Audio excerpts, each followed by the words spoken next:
Barbados, get up. Good morning Barbados, good morning to you. Good morning, morning, morning, morning. Good morning to you. Good morning, morning Barbados, good morning to you. Good morning, morning Barbados, good morning. Wake up, wake up, wake up. Morning to you. Indeed, good morning to you today, everyone, and welcome to Tuesday, the 24th of June, 2025. I am Pearson Bowen. So good to have your company. Thank you for waking up to keep us company as well. And as you do so, thank you for joining us on our streams, on our Facebook, YouTube, and website. We are excited that you are there, and we hope that you're equally excited that we're here. Remember, as I ask of you every day, share the show, share the love, tell others about us, and bring them along as well, because there's something special about what we do. There's something special about who we are, and so we want to have them come and enjoy what we do and who we are as well, that specialness.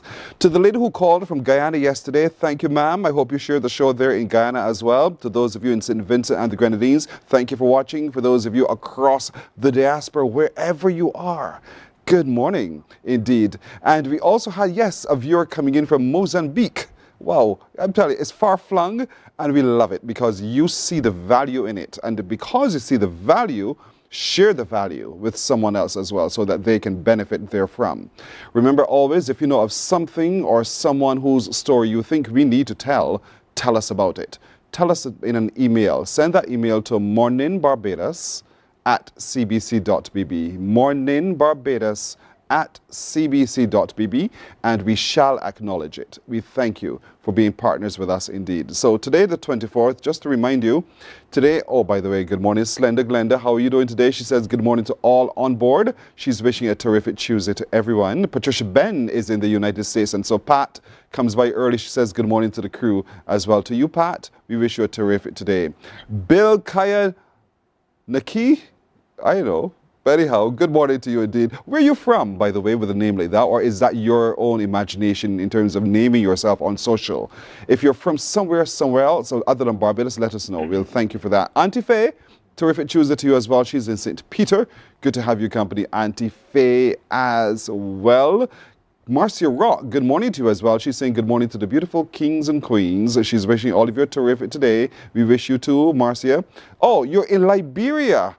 Hello, Bill. Thank you. In Liberia. Wow, we love it. We love it. We were happy to share the images of Liberia with our audiences here in Barbados. You continue to do wonderful work there. Share it with us as well. Bill, thank you for watching from Liberia. Good morning to everyone from Mo Spice. Mo Spice, where are you? For true, Mo. Tell me where you are, Mo, so that we can shout you out to where you are from where we are as well. So, Mo, thank you. Corrine Seeley, good morning. She says good morning to all on board. Thank you, Corrine, for coming by. You're a new one who's commenting. Good to see you as a new face on the board. Marcia Roth says good morning to Vereen Walker, her beautiful sister. She asks of you, Vereen, how are you doing today? And so we ask the same to you, darling. How are you doing today as well? We hope you have a terrific Tuesday. Today starts that job fair by MSC Cruises. The job fair is at Pelican House, which is the former BIDC building. It starts at 9 this morning till 5 today and tomorrow. Good luck to all of you who are applying for opportunities on that cruise line, MSC Cruises. Good luck. Take all that you need to take. Take your best self and put your best self forward, and hoping you find that position on the cruise lines as well. So all the best to you. Today is also the day when the active agers in St. George at Dratsall in St. George, as a matter of fact, are having their big exhibition of craft and also fitness. There's also a man from Dratsall who has crafted a replica of the original Dratsall plantation house. And so they're excited to have all of you come by today from 1 in the afternoon till about 8. And they'll open up Dratsall, not the plantation house, but the area known as Dratsall at the Resource Center.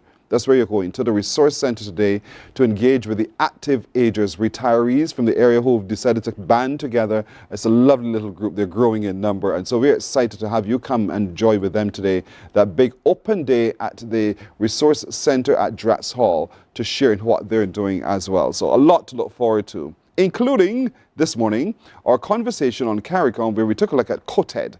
Do you know what COTED means? It's an acronym, but what is that acronym and just what are they designed to do? We'll take a look at that in just a little while. The Anglican Church is not standing still, so much so that they're engaging all of us in an upcoming health extravaganza. What is that about? When is it? How can you be a part of it? We'll tell you this morning. Also, as we continue our development as a new republic, we want to take another look at our national symbols and emblems.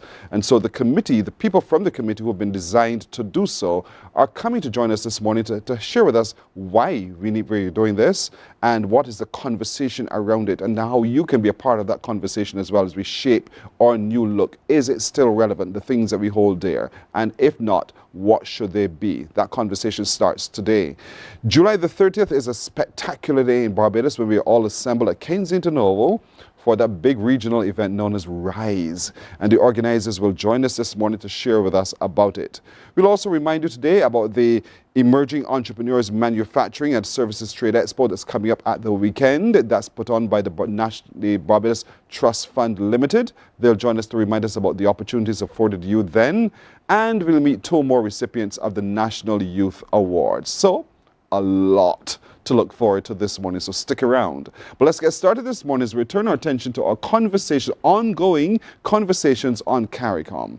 And to help us do so always very ably and very well is Barbados Ambassador to CARICOM, His Excellency David Comishong. Ambassador Comishong, again, good morning to you. Morning, Pearson. Good to have you as always. Started with some sprinkles this morning, Tuesday. Well, who's complaining, right? Who's complaining? The day has the potential to get warm, so if you get cool mornings, we're good with that. Yeah, it's a beautiful morning so far. It is indeed. COTED. In June, early June, there was a meeting in Guyana, I think it was, where there was a meeting of foreign ministers.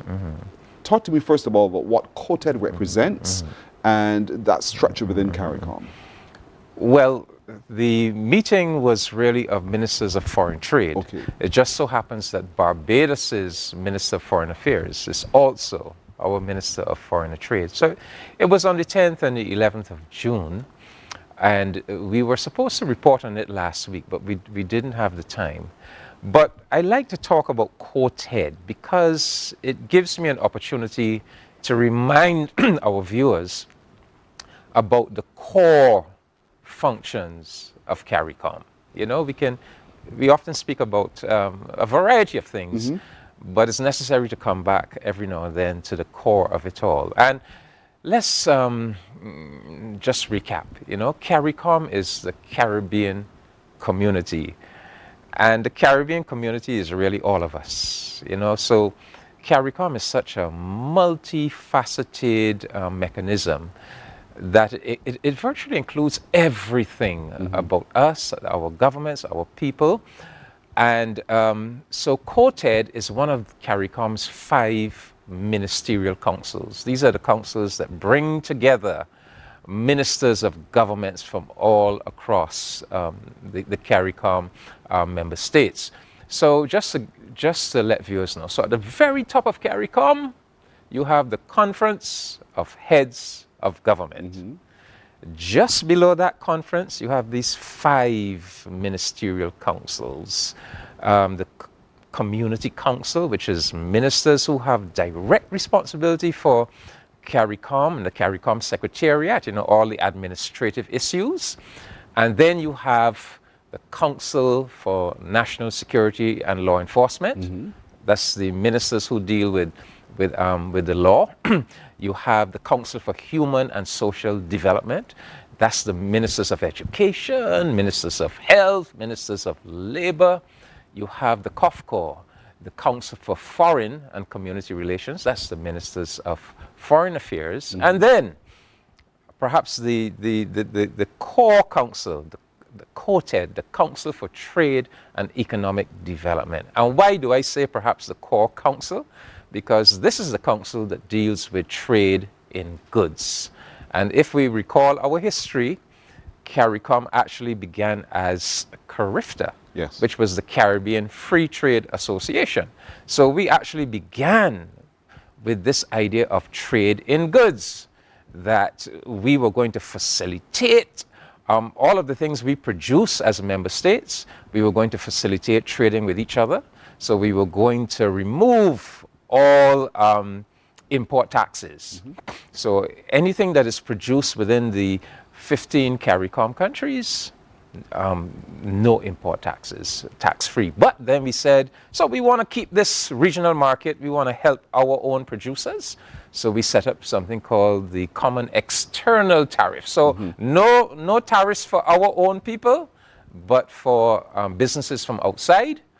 There are certain areas where we want to give our own producers a little protection. So we're going to set up a tariff, you know, and I think we perhaps understand tariffs better than Donald Trump because we understand that the whole idea of the tariff is that when you put the tariff on that product, that outside product, it is the people who want to import who have to pay the tariff, Yes. right? And so you're saying to them, look, it's better for you to purchase the locally produced good rather than having to pay this tax to the government in order to import something from outside. But anyhow, that's the correct concept of the tariff. Tariffs, yes. Not that the other country pays. Anyhow, so we had the 60th regular meeting of COTED, and of course, one of the main, and it was chaired by our own Minister of Foreign Affairs and Foreign Trade, Honorable Kerry Simmons. And, you know, so we dealt with the typical business of COTED. One of the big items always is requests by member states for suspension of the common external tariff. So every now and then, a member state will come and say, look, I need, you know we have this common external tariff, but within the region we are not producing X good, and we would like to be able to import that good into our country Right. a bit more cheaply. We come to COTED and we ask, would you please give us permission to suspend the tariff in relation to this particular good for our own country? So that's part of the big part of COTED's business. We get all these requests, and COTED has to look at them and to say, okay, we'll St. Lucia, Grenada, Jamaica, Barbados, we'll allow you to suspend for X period of time, etc. But one of the big things that came up on this COTED, which was a request from Barbados, and I think this would be of great interest to Barbados, was not a request to suspend the CET, the Common External Tariff, but was a request to alter the Common External Tariff on paints and varnishes. So the idea of suspension is that an individual country says, well, for our country, we want to suspend this tariff for a period of time. The idea of alteration is that it will apply right across the board to Right. all countries, and it will be a permanent change in the common external tariff. So what was Barbados doing? Well, Barbados said, we need to give our paint manufacturers, Harris, Berger, Trouble Plastic, more protection in the regional market, because we felt that there was some evidence that some of these foreign producers were perhaps engaging in dumping. Dumping is where they export product to your market at a cheaper price than what they sell on their own home market, as a way of capturing The market. capturing the market. Yes. So we said to the others, look, we think it is only fair to give our producers a little bit more protection in our regional market. So we initially asked for 50% increase in the common external tariff on paints and varnishes. We ended up getting them to agree to a 30%. So prior to this change, the tariffs were between 0 on some paints to 15%. So we brought it up. We got everybody to agree. Not everybody. There were 2 countries that would not agree. But in COTED, in these councils, you can make a decision by a 3/4 vote. So we did have a vote, and we did get the 3/4. So it wasn't really affecting Barbados, but it was helping because we already had the protection for our manufacturers in our market, but we were saying right across the region, we want to give, and not just Barbadian paint manufacturers, but all CARICOM paint manufacturers that protection. Before you go to the next point, we have to take a break. Yeah, okay. And then when we come back, we list for you some more of the successes coming out of the recently held COTED meeting in Ghana. Stay with us. Morning, morning, morning. Good morning. Good morning to you. Some ask, what makes Barbados so special? We at Mornin Barbados say it's you, our exceptional youth. You are talented, resilient, and inspirational. You are the epitome of the Barbadian spirit, testing the boundaries of your creativity. If you are an entrepreneur, artist, baker, designer, author, or have done anything you think should be highlighted, email us at morninbarbados@cbc.bb. Let us show the world our exceptional Bajan youth. The Ministry of Youth, Sports and Community Empowerment's Bridges television series is back. Join us every Wednesday at 8 p.m. with a repeat on Saturdays at 5:30 p.m. on CBC TV 8. Don't you miss it. Good morning. Good morning to you. We're having our conversation on CARICOM this morning with Barbados Ambassador to CARICOM, His Excellency David Commichon, looking at COTED, the recently held COTED meeting, the meeting of Ministers of Foreign Trade, and some exciting things are happening in CARICOM coming from that meeting. And so, Ambassador, what for you are some of the other matters that stood out from that meeting? Yeah, well, Pearson, the COTED agenda is so large for a COTED meeting that we can never talk about everything. But one of the things that really excited me at the meeting was we got a report from a working group that is working on putting together an industrial policy and strategy for CARICOM. So the whole idea is, we have this in agriculture, we have this 25 by 25 project, right? Where we looked at agriculture and we said, look, we're going to make a special effort to develop agriculture and food security.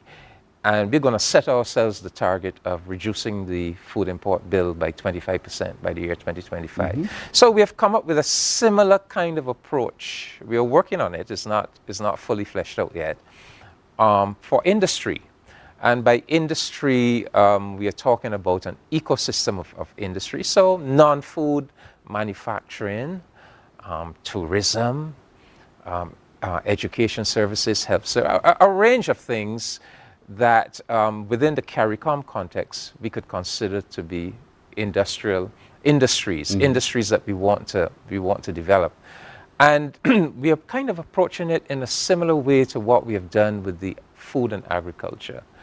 And so the idea would be that just like with the food and agriculture, we gave ourselves a target. Right. So what we will say, for these industrial sectors, the target will be a particular percentage increase in contribution to GDP by the year 2030. So we know we have something to aim at. And then, just like with the 25 by 25 in agriculture, we will have like a head of government who will be like a champion for it. And I hope that we will follow the same model. We will have a ministerial council where we will bring together the ministers and in a kind of a special working group to keep focus on it. And we will give out national targets. So I was excited about it because, CARICOM has been in existence now for more than half a century. Yes. And this is the first time we are really putting an industrial development policy and strategy in place. And I think that our experience with the 25 by 25 and how we structured that, how we gave ourselves targets and we organize ourselves to meet those targets, I am excited if we adopt the same approach to industry, to industrial development, that we could have a similar success to what we're having with the agriculture. So that excited me. That was one of the things that excited me, but that is not a fait accompli yet. That is still a work in progress. Another thing that excited me is something that Barbados has been pushing. You know, as part of the CARICOM trading regime and the single market, single economy, every CARICOM member state is supposed to have a competition commission. In Barbados, we call it the Fair Trading Commission, which is supposed to look at issues pertaining to, you know, to fair trade, consumer protection, etc. But unfortunately, many of the member states have not yet been able to establish their own equivalent of Barbados' Fair Trading Commission. But we do have a regional body called the CARICOM Competition Commission, which is supposed to deal with those issues regionally. So Barbados has proposed, look, the same way like we have with the CCJ, the Caribbean Court of Justice. It is a regional court that deals with, you know, the policing the Treaty of Chaguaramas, but it is also a national court. So for Barbados, it is our top national court of appeal, you know, replacing the Privy Council. So we came up with the idea to say, why not give the CCC the capacity to function both as a regional competition authority, but also for those member states that don't have a national fair trading commission, why don't we allow them to function as that country's fair trading commission, right? And also, then we came up with the idea, we said, you know, our Fair Trading Commission also regulates public utilities, right? So we said that, you know, we all kind of have to make this transition from electricity to renewable energy. But our regulators, like the Fair Trading Commission, because this is something very new, to make this transition to renewable energy is very new. It calls for technical expertise that is new to us. So why don't we give the CCC the ability to also not just be a national entity for competition, but also for public utilities regulation. But with particular reference to making this transition to renewable energy so that you can build up all the capacity and the experience. So this is something that we are still looking at. It's still being considered. But it's an idea that Barbados has put forward. There's a working group trying to work through it. But we think that honestly, that if we could get more collaboration, especially on this business of developing the capacity to properly regulate electricity and the transition to renewable energy, that would be a great benefit to the whole region, because we have to make that, you know, this is our future agenda. We have to make that transition to renewables. We have to free ourselves from all of the tremendous amount of foreign exchange that we spend every year in purchasing these fossil fuels. So that again excited me, but again, that's still something very much in progress. And then, you know, COTED monitors, we have monitoring mechanisms for sugar, cement, rice, red kidney beans. So this is where kind of sensitive products that we want to make sure we are protecting Caribbean production. We keep an eye on them, sugar, cement, rice, etc. Free movement of community nationals, you know, we looked at that. I think it is clear what is going to happen with that decision to move to free movement. It is obviously going to be a coalition of the willing. Yes. Right now, fortunately, we were able to put in place something called the Protocol on Enhanced Cooperation, which says that if we can't get unanimous agreement on something, if everybody is not ready to move at the same time, those member states that are willing can, you know, make that move just with themselves, right? And it is clear now that where the free movement is concerned, we are going to have to invoke that protocol and enhance cooperation, and those that are ready to go. And Barbados is one that is ready to go. Yeah, so we should soon see at least a number of member states making that step. A big front of package labeling that came up again.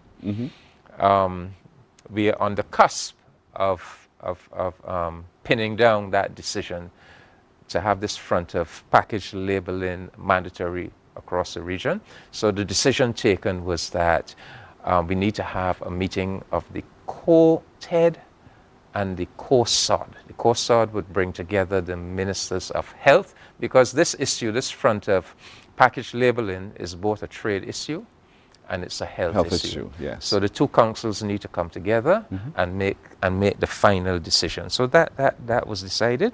And then there was a lot of discussion about Article 164. Article 164 of the revised treaty. This is our Bible, so to speak, the revised Treaty of Chaguaramas. But you know, CARICOM is broken up into the more developed countries: Barbados, Trinidad, Jamaica, Guyana, and the less developed countries. The less developed countries are the OECS countries, along with Haiti. And we have a special article called Article 164 that tries to give, that is designed to give some benefits, some additional benefits and protection to the less developed countries at the expense of the more developed countries. And just read it for you, because it is a core of CARICOM, right? Article 164 says, upon application made in that behalf by the less developed countries, co-TED may, if necessary, as a temporary measure in order to promote the development of an industry in any of these less developed countries, authorize such less developed countries to suspend community origin treatment to any description of imports eligible therefore on grounds of protection in one or more less developed countries. So what that really means is, you know, the general rule across CARICOM is that once something is produced in a member state, no tariffs, you know, totally free trade. Right. But it says, look, we are going to make an exception for the less developed countries. We are going to give them the right to come to COTED to say, we want to protect. We have some, you know, we have some industry, and we fear that if we don't have any protection, that the more powerful industries in Barbados and Jamaica and Trinidad might destroy our fledgling industry. And COTED will look at it, and COTED will say, okay, we give you the right to put some tariffs on the Barbadian or the Trinidadian or Jamaican importers to protect. So, but it comes up periodically, because in addition to like that tariff protection, we are also, CARICOM is also supposed to be helping these less developed countries to advance their industrial development so that they can get more diversified economies and stronger economies. Because typically, most of the LDCs, you know, the economy depends very much like on maybe on tourism. That's why some of them have this citizenship by investment program, because the economies are not as diversified, let's say, as a Barbados or Trinidad or Jamaica, you see. So this issue always comes up with the less developed countries saying, you're not doing enough. You're not doing enough. You know, you have to, CARICOM, you have to do more to help us to develop. And CARICOM set up something called the CARICOM Development Fund to help with that process of helping to fund the industrial development of the less developed countries. But there's always an issue about not enough resources and not enough being done. So you would, from time to time, you would hear, recently you would have heard some of the LDC leaders like Prime Minister Gonzalez and Alan Chastanet complaining about that the LDCs are not being given a fair treat. And so much to the point where they wanted us to say, hey, let's trade on our own, let's separate ourselves from. But that's a different discussion completely. That would be a big mistake. Yeah. You know, what we have is good. We just have to work harder at making it work as efficiently as possible. But Right. so those were, for me, would have been some of the highlights of the recent Quartet meeting. It was a very extensive meeting, clearly. And so, Ambassador, we want to thank you for that report on it. And we'll watch, because those things that Barbados has advanced, those two that are still in the works, sound really good. Exciting, and if yes. they do come to full fruition, we can see how the peoples of the region will benefit truly. And so I want to thank you for that opportunity. Thank you. My pleasure. That's been our conversation on CARICOM today with Ambassador David Commichon, Barbados Ambassador to CARICOM. We're taking a break here. It's 6:30. We're back in a moment. Morning, morning, morning. Good morning. Good morning to you. God will not give you a job. God will not call you to do something and then not give you the capacity to have it, to make it happen. He will give you the resources, he'll give you the people. Not only will he equip you with ideas, but he will equip you with favor, as he did Nehemiah. Turn on the latest episode of Infinite Possibilities, only on CBC TV8, every Sunday at 1:30 p.m., sponsored by Covenant Life Teaching Center. Welcome to Nature's Discount, the ultimate health food store. At Nature's Discount, we have thousands of quality products at great prices. Hi guys, Dottie here with Nature's Discount, and today we are talking about Solar Ray Microbiome Probiotics and why you should be taking them. And we have well over 3,000 amazing products to help you get healthy. For your health tips, tune in to CBC TV8 every Monday, Tuesday, and Thursday for Nature's Discount, sponsored by Get Healthy Incorporated.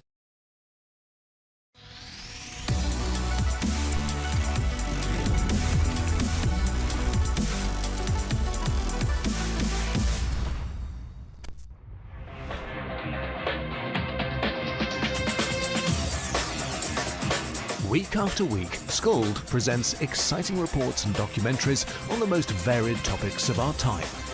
Spectacular developments and innovations, lifestyle and trends of tomorrow, mobility and tourism, health news, highlights from art and culture. Each contribution grabs the viewer with extraordinary images and stories and takes him into fascinating worlds which he experiences here exclusively and up close. We're there when companies and specialists develop super satellites for a global network in space and can look behind the scenes. Scold is a window to everything that is there or is yet to come. Fly with us through time to better understand today and tomorrow. You've always wanted that. Morning, morning, morning. Good morning. Good morning to you. It's 27 minutes now to 7 o'clock as we turn our attention to the ongoing work of the Anglican Diocese of Barbados. And yep, under the theme, they're not standing still. And you know, you could phrase that in so many different ways, but in this way, we're saying they are not standing still because they're still quite active in our communities. So active, as a matter of fact, they're having an activity coming up for which we all are invited to engage. And so joining me this morning to talk more about that activity is, you know him, Dr. Adrian Lord, who himself is the chairman of the Anglican Health and Wellness Commission. And next to him, that other face, which we know quite familiar as well, the coordinator of this upcoming activity indeed. Gentlemen, good morning. Good morning to you. That's Canon Noel Burke, by the way. And so, as chair, I'll start with you, sir, Dr. Adrian Lord. Talk to me a little bit about this Health and Wellness Expo that's coming up. Well, Pearson, you know, we are fighting a chronic non-communicable disease epidemic in Barbados. And the Anglican Church, we're not standing still. We're going to get active. And we just are concluding our 200th anniversary of our celebrations. And I thought that with health and wellness, chairman of the commission, that we should have an activity to culminate our year-long activities, but also to promote health and wellness and to fight the chronic NCDs, high blood pressure, diabetes, cancer, heart disease, mental illness, respiratory disease, they're responsible for 75 to 80% of deaths in Barbados and cost our country a lot. And if we could prevent some of these things or allow people to treat these things better, yeah, we all must die. Priest will tell you that. But we want to live longer, healthier, and be active. And this is why we're having this activity this Saturday, 2 until 6, on the Glebe playing field in St. George. Canon Burt, some would say, what does it have to do with the church? Just preach and let's go home.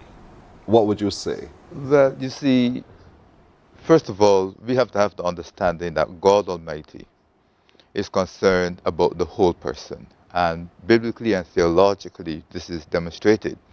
I mean, when we read sacred scripture, when we read both the Old and New Testaments, we see that God is concerned about the health, the physical health of the individual. There's a story in the second book of Kings where there's a lady, her son is ill, and the first person that came into her mind to give assistance was the prophet Elisha. Yes. And that's something important. The whole incarnation, what we celebrate at Christmas time, very popular among us in the Caribbean, tells us that God Almighty is doing something for humanity. To the extent that God dwells in us, to the extent that we refer to the body as the temple of the Holy Spirit. So our bodies are temples, and if our bodies are temples, then we want to be able to take good care of this temple. We want to ensure that we live good and healthy lives, and that we live our lives according to the kind of plan that will enable us to live long, because again, biblically, long life is seen as a gift from God. And so here we are involved in this kind of activity that will help us to live our lives as we age and to do so in a healthy manner. And so we want to encourage persons to come and participate in this event. It will be educational and it will be fun and exciting at the same time. In other words, when you look into the pews, you don't just see mind and spirit alone. You see body. And the body also needs to be attended to spiritually, yes, but physically as well. And so the Anglican Church is seeing the relevance of people getting up and taking care of themselves in a very real, active way, that they can continue to be good servants of God, because that's what God requires of us, to be good servants. And so being obedient to that call is what you're reminding them through this activity as well. Not just from the pulpit, but from the ground, in the hearts and minds of every single soul who comes to this activity. And so, Dr. Lord, when we come together then on this Saturday, because you know you're a man, you're so active. You know. Don't get it wrong. This guy is very active. We compete against each other. 5Ks. Really? But he's gone up to half marathons now. Whoa. And we compete in 5Ks, and we have a running. Well, that is something to and see. that's how we got together. That makes it something to see on Saturday, because there's also going to be a 5K. Oh, yes. As well. So talk to me a little bit about some of the challenges we'll be engaging in, some of the things that are going to be happening there on that pasture.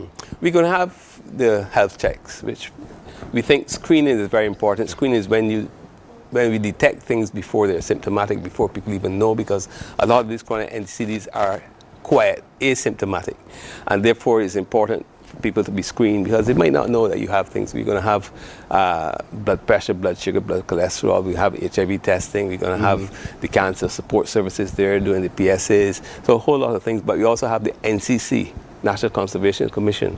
They're going to be selling plants. We're going to have healthy lectures by Dr. Kenneth Connell, the Barbados Family Planning Association, the AIDS Society of Barbados. So we have a lot of activities, but we're going to have the 5K. We're going to run against one another.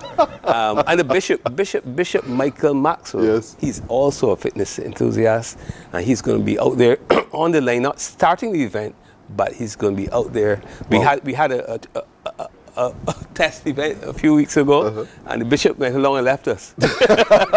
In other words, he won. In fact, the bishop participated in that in the 1 mile run that took place at the end of last year in the Run Barbados series. He participated in the Run Barbados. So we're practicing what you preach. Indeed. And this event, folks watching, this is not open to Anglicans alone. This is open to everyone. Each of us need to know our numbers, so we need to have our checks done. One, because in knowing your status helps you to find solutions and work alongside with those practitioners as well. There's something for the children to do. Yes. We need to get our children into the practice of healthy lifestyles. So let them come, see, engage with, and get to know what's happening as well. So don't keep them at home and say, you go play with your Nintendo, I'll go to the Health and Wellness Expo. No. So therefore, I suppose that there are talks and the like as well. Yes, there are talks by various people. I mentioned Dr. Kenneth Connell, the Barbados Family Planning Association, the Alzheimer's people. They're going to give some talks right there by the Glebe playing field opposite the St. George Parish Church. You notice we're gathering in St. George as well. So we gather. Yeah, we're gathering there. And I think after they're going to have another event, their marquee event for the closing of the week. That's right. So we're coordinating, we're getting out, it's outreach. It's not only for Anglicans, it's for all the Anglicans, but for all of Barbados. Yeah. And we've gotten the police involved, the Barbados Defence Force, the fire service. Everybody is involved in this whole activity to make it safe and healthy. There's going to be a healthy demo, a workout demo led by Canon Burke. Not this time, but one of these days. One of these days. I'll hold you to your word. Right. I'll really hold you to your word. Okay. And so, but you see, one of the things I think is important too is that very often persons are calling on the church, to demonstrate that we're not simply concerned in the sense of getting persons to heaven kind of thing. I mean, but what Jesus is teaching is telling us about how to live here in the world. And when we observe Jesus and the way in which he lived with his disciples, the kind of diet, the kind of things you're talking about, walking through the cornfields, the fish diet, he walked where he wanted to go, that kind of thing. And so when we do this, when we adopt that kind of lifestyle, we are following in the path of Jesus in a very, very interesting way. And the other thing too, while this has to be open to all persons across Barbados, is that disease does not pick and choose. Ill health does not pick and choose us. It doesn't say, well, I'm going to pick this fellow because he is an X. I'm going to pick that lady because she's a Y. It doesn't do it that way. And so this kind of ministry goes across denominations, then it goes across religions and so on. And and this is why we're inviting persons from across Barbados and visitors to the island and so on to come and participate in this event. Nice. So you're using a big open field by St. George Parish Church. Right. So when you see the tents and you hear the music, you see the celebration, you see the gathering of people, that's where it's happening from 2 o'clock this coming Saturday, 2 o'clock. But at 4 o'clock. But at 4 o'clock, it's when the 5K where you guys set off. Yeah. But we still want to let people know that they can come, they can walk. Pace yourself. They can pace themselves. I mean, you walk as slowly as you want, you can run as swiftly as you want. It's totally up to you. The idea is to just keep moving. Yeah. What's the route? Good. Okay, so we're going to leave the church and go down towards Charlesworth Bridge. We make a left at Charlesworth Bridge and go towards Salters. Right. When we reach the end of the road, of the Salters Road, we make another left. And come back up the road towards the roundabout. To the roundabout. And then make a left again. So we'll pass St. George Secondary School. That's right, and the primary school. And then we enter through what we call the back gate. That's I got the you. 5th gate. So we come back to the same We come spot. back to the same. Got you. Right. We're having shirts available from tomorrow between noon and 6 o'clock at the Sky Mall. At Sky Mall? Sky Mall, yes. We can get our branded shirts. Branded shirts, which are dry fit. The athletes like them, and we're going to have a good time. Yeah, the way they dry fit, they keep you cool. Keep you real cool.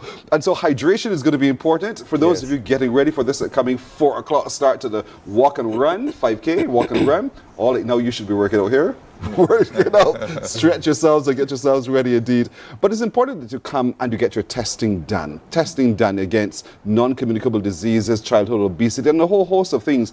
I now know my numbers. I now know, having had my experience, how important it is to know those numbers. And so Saturday gives you an opportunity to get those done free of cost, right there on the grounds of St. George Parish Church in the big big playing field that's there. That's where we shall all gather for this Health and Wellness Expo starting at 2 in the afternoon. Food and drinks on sale? Not healthy. Really. Healthy, of course. Healthy. But water consumption is going to be critical. Yes. Yeah, it's going to be critical. So you get those kinds of talks while you're there. People will be, Dr. Lord and his team, those medical teams, along with Dr. Connell. Medicine team, Dr. Connell will be there. The Heart and Stroke Foundation, they'll be there. The AIDS Society, Barbados, Barbados Family Planning. We're going to have a good time. It's going to total health, and it's an outreach to the community. And this is the start, the end of our celebrations, but the start of we're not standing still, we're getting active. So you're going to see us out there in the community much more. I like that. Free health checks, workout demos, wellness sessions, kids activity zones, and a whole lot more starting at 2. Use between 2 and 4 to warm yourselves up for that start of the 5K walk and run. You can walk and run at your own pace. It's not a race to see who gets there first. It's really about you getting active and going. Remember, you leave the compound, you'll go down to Charles Road Bridge, go all the way down to that new food area there, and you make that left turn, take that big long road up to the roundabout, turn left again onto Constant, you call that area? Yeah, Constant. Yeah. And you'll pass St. George Primary and St. George Secondary School. You come to the T-junction, you make the left turn, and you're back to leave that playing field right there. That's where we're going for the 5K. Have some entertainment as well. And there's entertainment. From St. Augustine, Heart of Flames, Steel Band, good. Christ the King Mace Church. We're going to have our boomwhackers there. And we're going to have more. Jennifer Walker will be there as well as the MC. So Sweet. Yeah. It's spectacular. It's available to everybody, everyone, not just Anglicans alone. It's for everyone, but put on by the Anglican Diocese of Barbados. And so this is endorsed by your bishop. Yes, of course. This is the bishop is very, very much involved in this. He already has his T-shirt and his dry fit shirt, and he is ready and rearing to go. The young people across Barbados often ponder, how did the bishop get so fast? Right?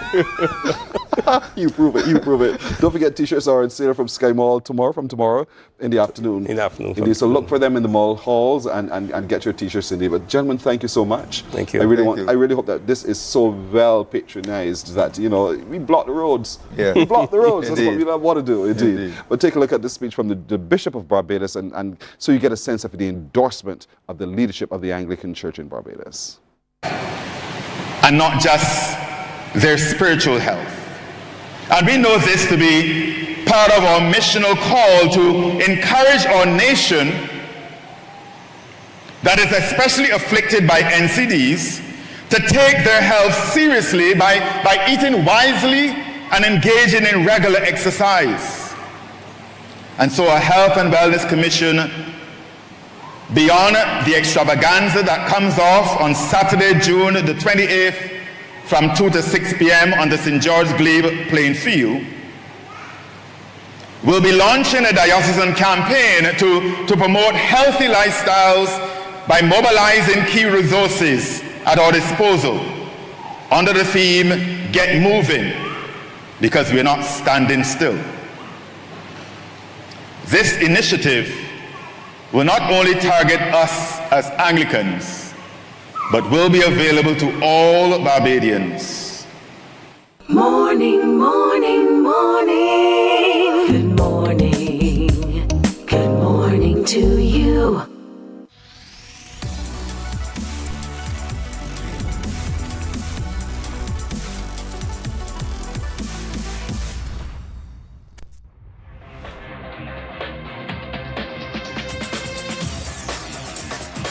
Week after week, Scold presents exciting reports and documentaries on the most varied topics of our time.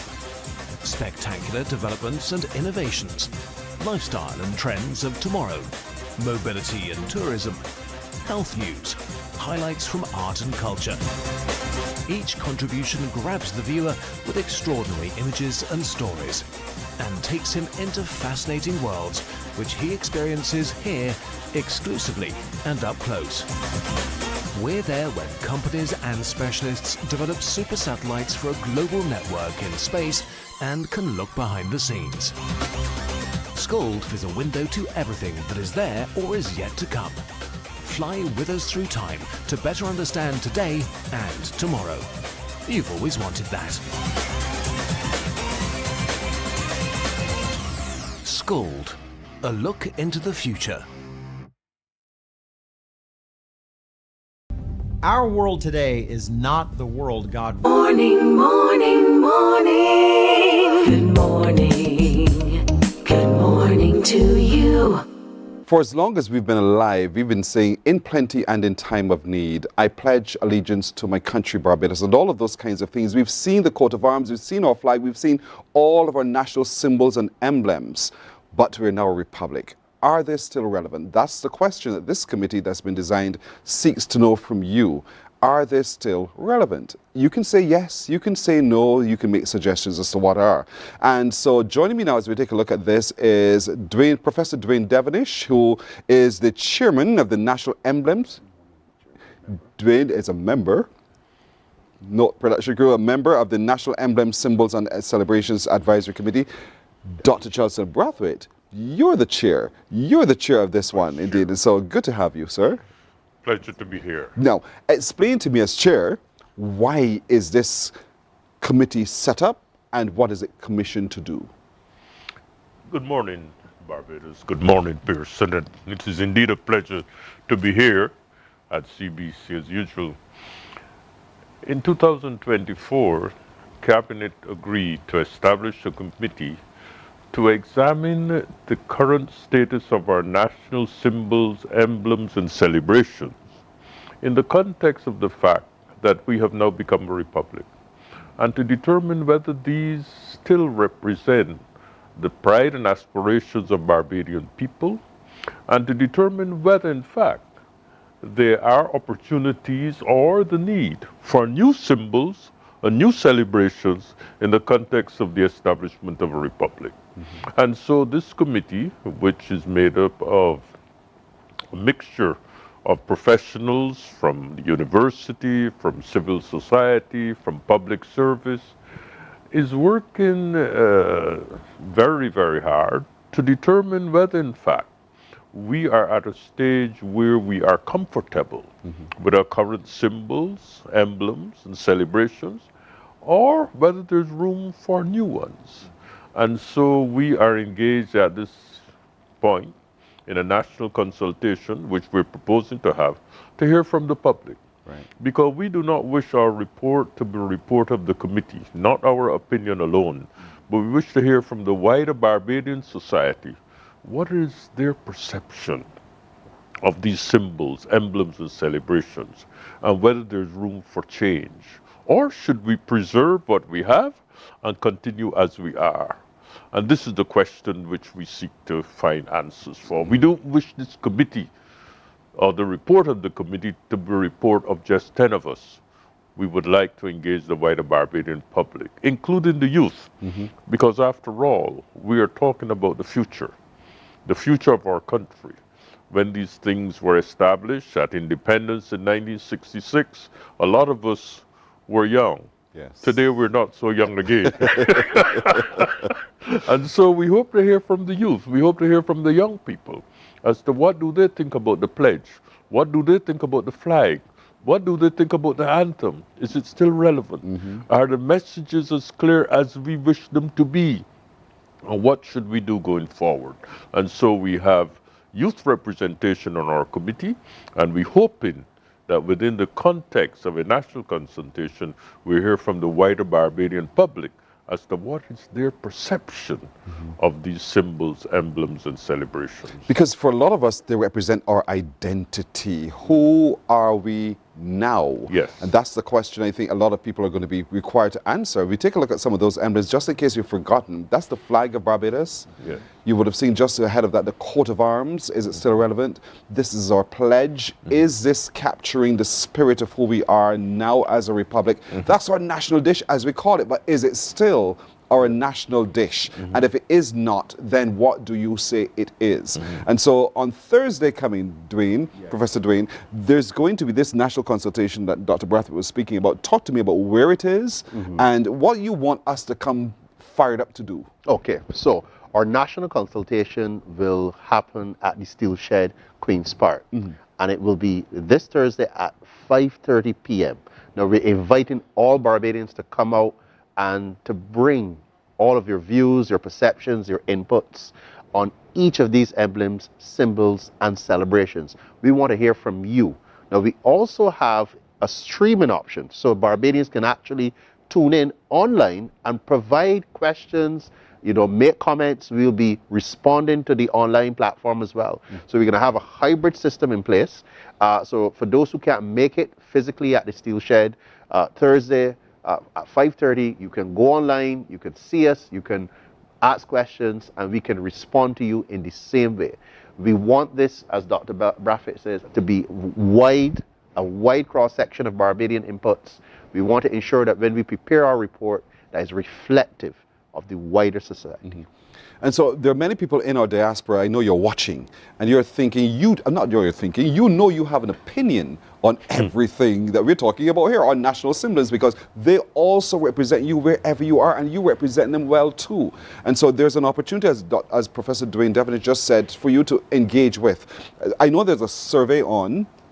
Talk to me a little bit about how people now from overseas as well can share their points of view on what this is. Okay, so we also develop a survey to accompany the consultation. Now, the survey would have a longer shelf life. We'll have this survey running throughout the year.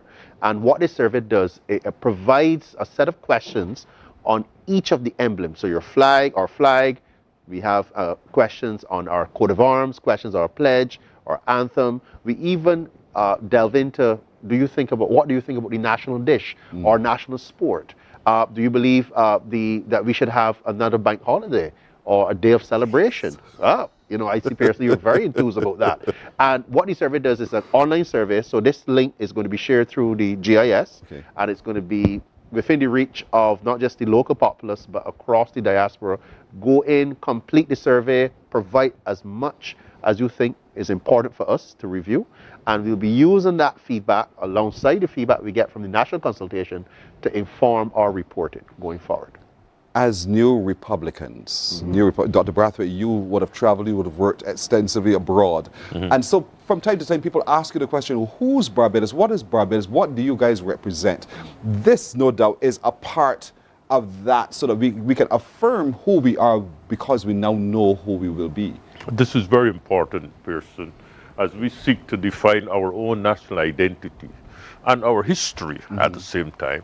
It is so important to have an understanding of where we came from and how we got where we are, the historical journey, if I may put it that way. Just recently, I made the comment that in 2024, Trinidad and Tobago removed Columbus and the 3 ships that came to the Caribbean, the Nina, the Tinta, and the Santa Maria, from their coat of arms.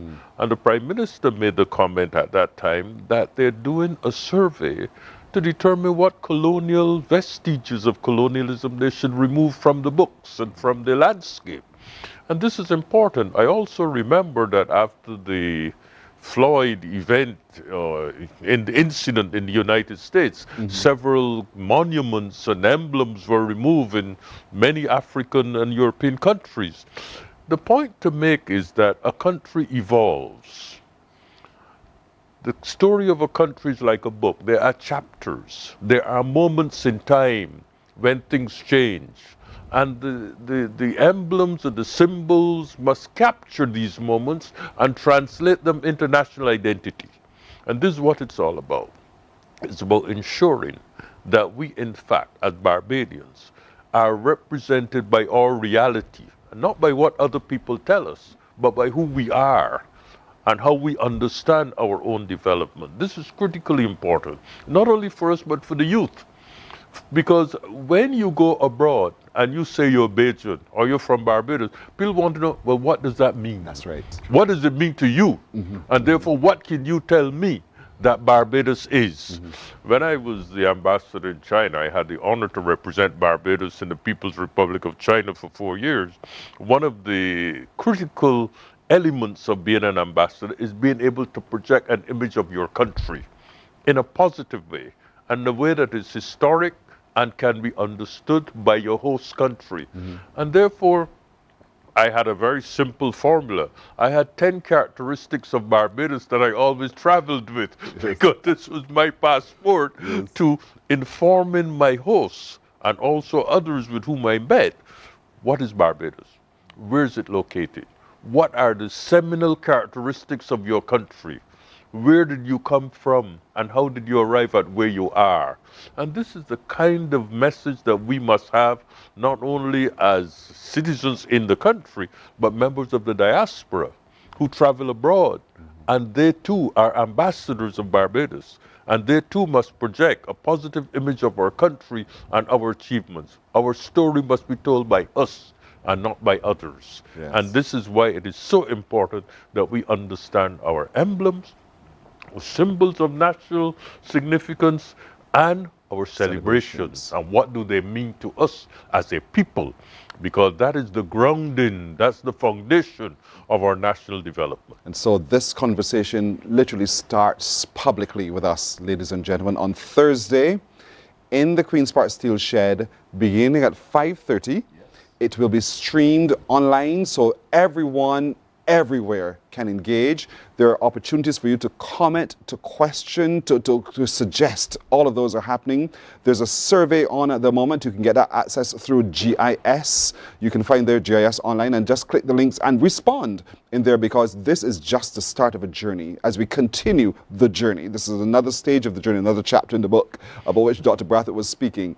And so we are now at the point of shaping what that looks like and being able to affirm what that looks like for the next generation, on and on. And so it's important, very, very important, that we show up in numbers, that we show up diverse sections of our community indeed to engage in this. Sitting at home and sitting away from does not solve the problem. We all need to be a part of the solution. So we want you all to come to Queen's Park Steel Shed this Thursday, 5:30 it starts. You can watch it online if you can't be there. Overseas folks watching, it is critical that you note this in your calendar to be a part of it, because your views are also equally important. And then other opportunities will be provided you as time goes by. Gentlemen, thank you. Thank you. I really hope that we get meaningful, robust engagement in this activity, because it is important. Professor Dwayne Devonish, Dr. Chelson Brathwaite, gentlemen, thank you. Thank you. Thank you, very much. You're welcome. Thank you. We're taking a break here. We're back in a moment. Morning, morning, morning. Good morning. Good morning to you. Our world today is not the world God wants it to be. One of the reasons, which will surprise many, is that our planet, its governments, and its peoples are all living under the weight of Satan's rule. From the beginning of mankind's existence to today, human history is the written record of what it means to live under the rule of the devil. Yet that rule is coming to an end, and what a difference that will make. Every Sunday at 9 a.m. on CBC TV 8, tune in for Tomorrow's World, sponsored by the Living Church of God. Books open your heart, your mind, and your soul. They are educational, entertaining, inspiring, and motivating. Are you an author of a recent book you want to share? Then Mornin Barbados would love to feature your book in our Morning, morning, morning. Good morning. Good morning to you. Let's look at news now. The Barbados Police Service is pooling its resources behind getting unlicensed motorcycles off the roads. Commissioner of Police Richard Boy says lawbreakers are using motorcycles to get to and from crime scenes in quick time, creating a headache for lawmakers who are seeking to arrest that issue. Police released footage on Sunday where gunmen were seen riding motorcycles through Nelson Street, where there was a shooting incident. Motorcycles allow persons to beat the traffic, get through from one what you call a jam, traffic jam, and move freely to and fro. It is also very, very nimble means of transport that you can avoid and escape certain situations or events that are taking place. So over time, we have found that persons are very keen to resort to those motorcycles, which are very, very, very fast on the road. The speed very easily, and they can outmaneuver, and with high acceleration can move swiftly through traffic. And Commissioner Boyce says the service has its resources in place, especially on specific days when they know people are on motorcycles moving around. That is something that we are employing. We have a dedicated staff moving around, driving around, and dealing with this motorcycle issue. We have confiscated a number of these cycles, and we intend to continue that effort because we know it is a way of facilitating their nefarious criminal behavior, and we intend to get rid of those, most of the time, unregistered motorcycles on your roads. A joint plea has been made for national mobilization against the rising gun violence, drug abuse and social breakdown. That plea from Deputy Prime Minister Cynthia Bradshaw, who was speaking during a Barbados Labour Party Christchurch East Branch meeting at St. Christopher Primary. She says crime is no longer a statistic and laments how painful it is to hear of another shooting. We know it's not going away, and we know that we are doing what we can from the outside of the Barbados Police Service, certainly, and all of the other programs to try to stem the issues that we are facing. But I want you to understand that in all of the efforts that we may be doing, we call it a whole of government approach, a whole of country approach. But the reality is that while we continue to speak in these words, people are dying. And the question is, what are we going to do about it? Minister of Home Affairs and Information Wilfred Abrams says frank conversations need to happen across the country in all spheres. He says the biggest concerns in Barbados right now are the ongoing violence, gun violence, robberies and guns. And the minister, who is also the Member of Parliament for the area, urges Barbadians to stop turning a blind eye and to speak up about the illegal activities.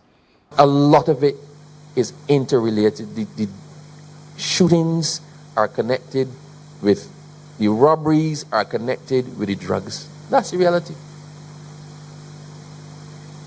We as a government can try as much as we want. But for the law to be preventative and for prevention measures to happen, then all of us need to buy in. The National Insurance Scheme is now on a more predictable path. Word of this from Minister in the Ministry of Finance, Economic Affairs and Investment, Ryan Strawn, as he addressed the Caribbean Association of Pension Supervisors Conference and Annual General Meeting at the Hilton Resort. The minister said a mechanism has also been put in place 2 years ago, which should bring yields in coming years for pensions as well as the National Insurance Scheme, and could also be of assistance to the region as we go forward. Trevor Thorpe was at the opening of that conference, which brings together regional and international stakeholders, and he files this report. The minister, in a wide-ranging address, said a mechanism had been put in place for investment abroad by our national insurance scheme and pension funds to invest and have access to foreign exchange, and to do so in a predictable manner. He said he would prefer to see the investments made in the region. So the issue is, how do we ensure that other regulators, whether Jamaica or Trinidad or any other of the countries represented here, how do we create the framework that allow our pension funds to invest collectively across the region, helping to build the very resilience that we know that we can build? Because I can tell you, whenever you travel outside of the region, you can see how the Caribbean still continues to help countries develop their infrastructure. And that is something that we need to examine very carefully. The minister said the time had come for us to take corrective measures in order to help ourselves. We are sending too much money abroad, helping to build infrastructure in other people's countries, and then we are saying in the region that we don't have enough resources to be able to address the problems that still continue to face us. The solution to part of that is, how do we come together as regulators to create a common framework for investing in our region?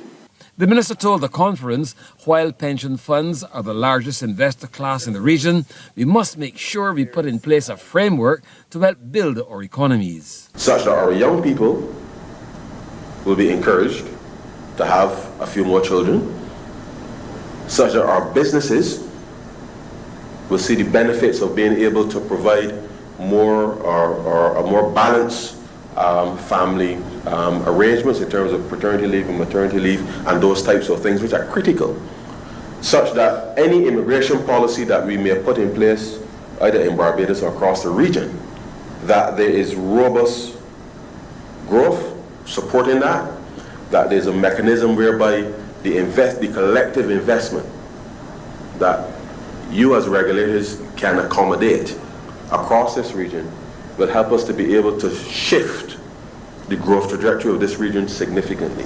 Minister Strawn said being flexible and agile is important for the continuity of the initiatives in place. The CAPS conference will go into its final day tomorrow. Trevor Thorpe, CBC News.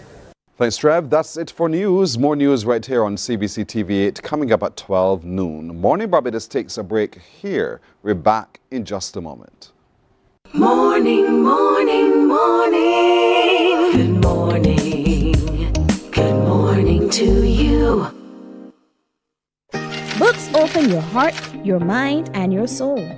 They are educational, entertaining, inspiring, and motivating.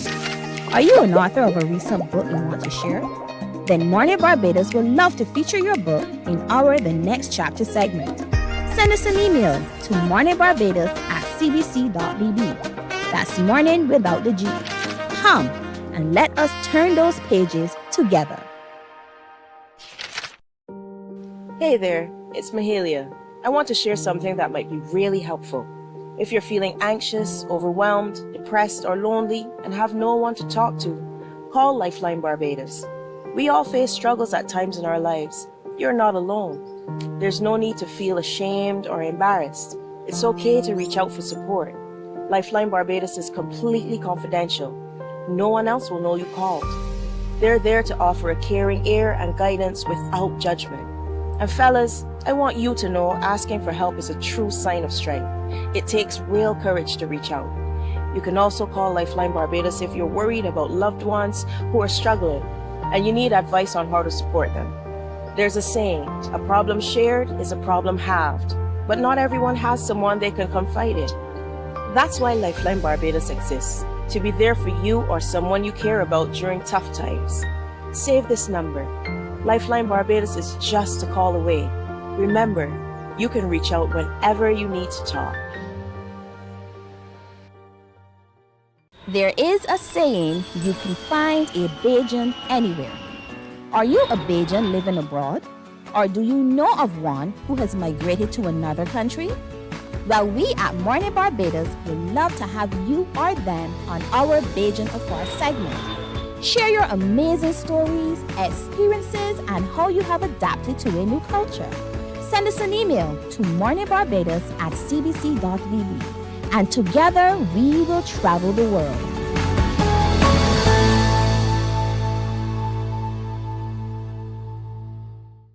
Some ask, what makes Barbados so special? We at Mornin Barbados say it's you, our exceptional youth. You are talented, resilient, and inspirational. You are the epitome of the Barbadian spirit, testing the boundaries of your creativity. If you are an entrepreneur, artist, baker, designer, author, or have done anything you think should be highlighted, email us at morninbarbados@cbc.bb. Let us show the world our exceptional Bajan youth. The Ministry of Youth, Sports and Community Empowerment's Bridges television series is back.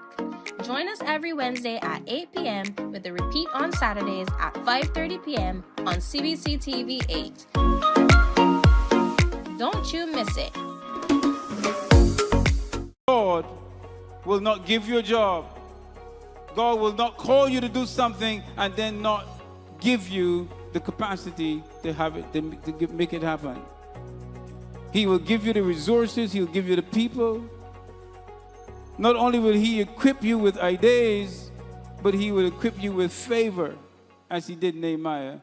Turn on the latest episode of Infinite Possibilities, only on CBC TV8, every Sunday at 1:30 p.m., sponsored by Covenant Life Teaching Center.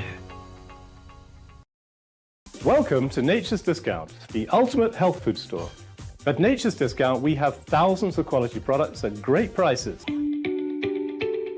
Hi guys, Dottie here. Morning, morning. Good morning. Good morning to you. Kai, get her!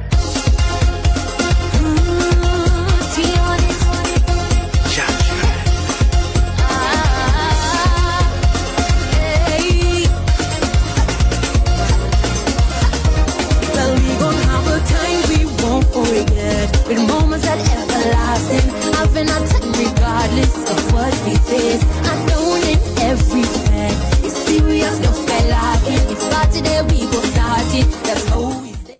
You feel it now, you feel it now. Me too, me too. So Wednesday, the 30th of July, we shall all rise in Barbados. Once again, Rise is back. And so joining me this morning as we get ourselves ready for this activity coming up on the 30th of July, next to Ms. DeCarla Applewhite and the executive producer himself, Orlando Newton. Good morning, both of you. Good morning. Good. Orlando, we ready?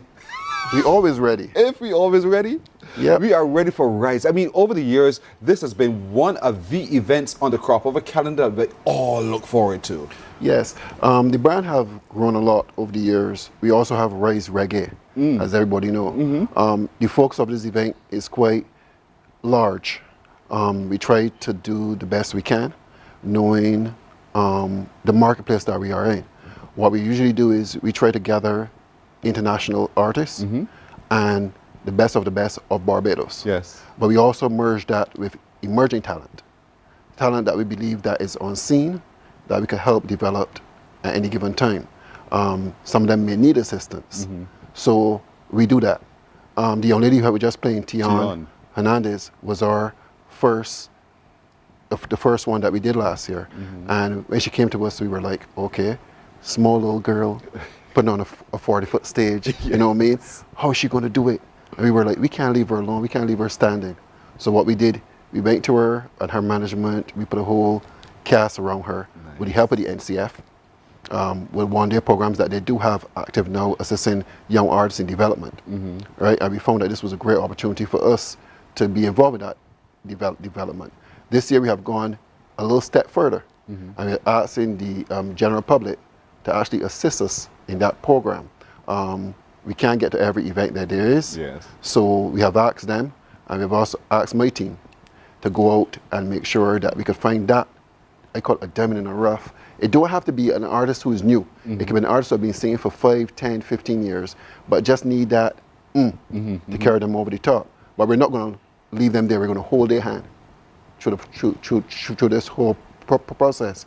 And we also expose them with the culture of what the entertainment industry is.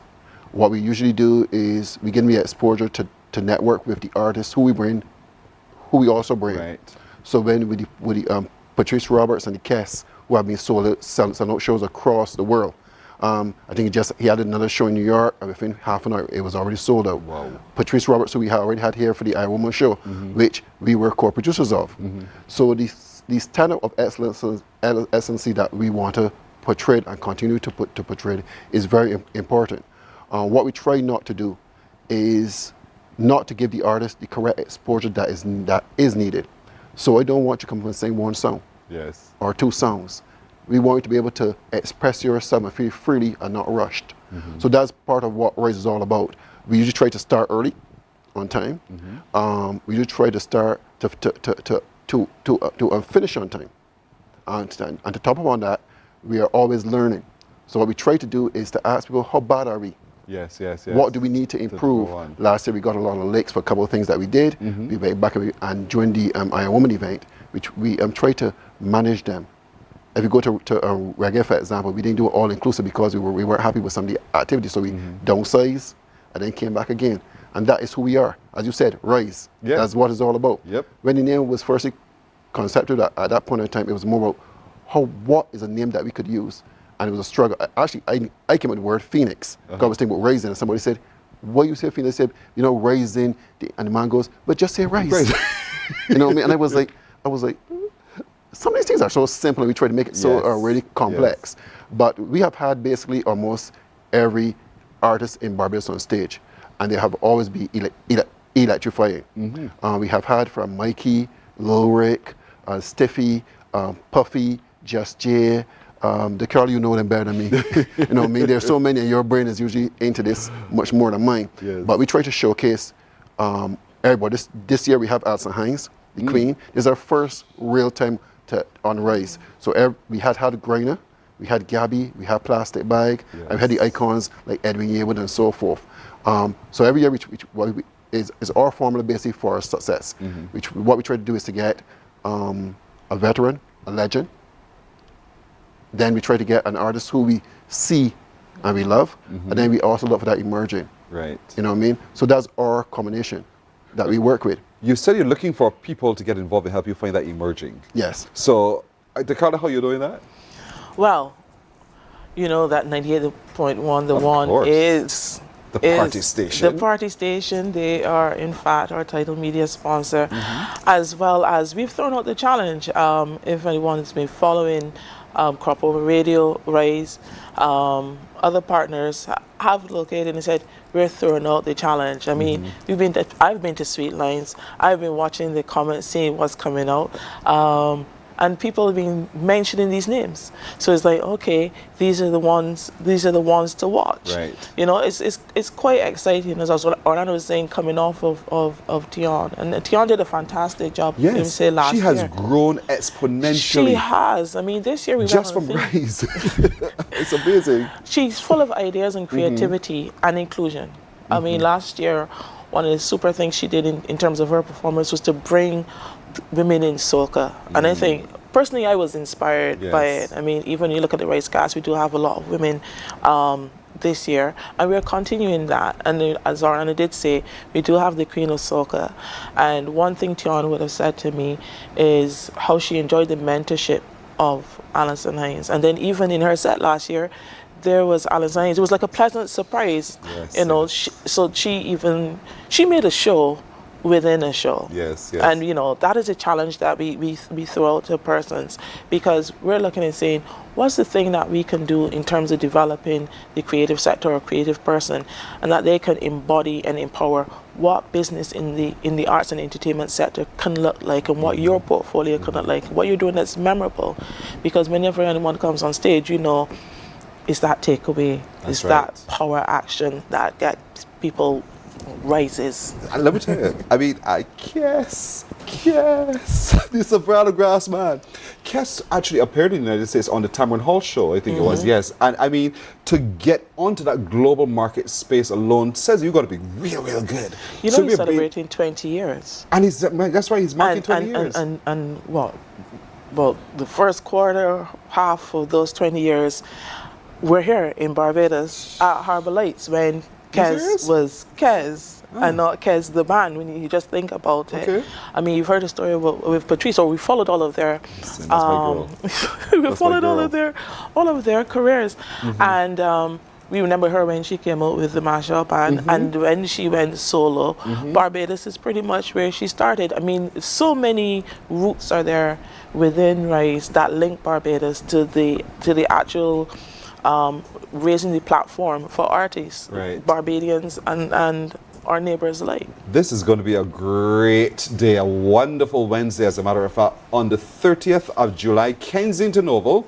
Now, there you go, look at that. Kes the band, Patrice Roberts, Skinny Fabulous and Visit and the Grenadines, Alison Hines, Barbados, full-blown Lady Lava, Blackadan, Grenadian, who won the Ultimate Soca Championship this year in Trinidad and Tobago. Finally. Shocked everybody. The Tion Hernandez and tickets are already out, and tickets are selling fast, really fast. And so we really got to get out there and do it. This I think is a stellar cast that's going to be there on Wednesday the 30th at Kensington Oval. Orlando, you said you start on time. What's the time you're starting at? Because at my age, you know, you have to... We got to ask the girl that because she's the production. She's the production.